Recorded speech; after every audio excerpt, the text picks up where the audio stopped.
क्या आप जानते हैं बुर्ज सुमला के हामिल बतौर शरीके कार अफराद कैसे होते हैं?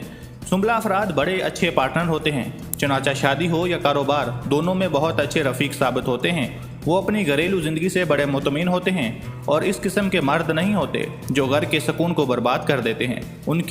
उनको आसानी से गुस्सा नहीं आता और ना ही वो बेसब्री का मुजाहरा करते हैं, लेकिन बाज़ मामूली सी बातों पर हंगामा बर्पा कर देते हैं। वो तनकीद करते हैं लेकिन उनकी बातों से कोई नाराज़ नहीं होता, क्योंकि ये अपने साथियों की भलाई चाहते हैं। मंतकुल बरूज में बेहतरीन वालिदैन होते हैं और हमेशा से सोचते रहते हैं कि कौन सी चीज़ उनके बच्चों के लिए बेहतरीन रहेगी। वो अपने बच्चों की भलाई के लिए तकलीफ़ उठाते हैं और अपने बच्चों की रवायती अंदाज में परवरिश करते हैं, क्योंकि सुमला अफराद इल्म को बड़ी कदर की निगाह से देखते हैं, इसलिए अपने बच्चों को अच्छी तालीम दिलवाते हैं।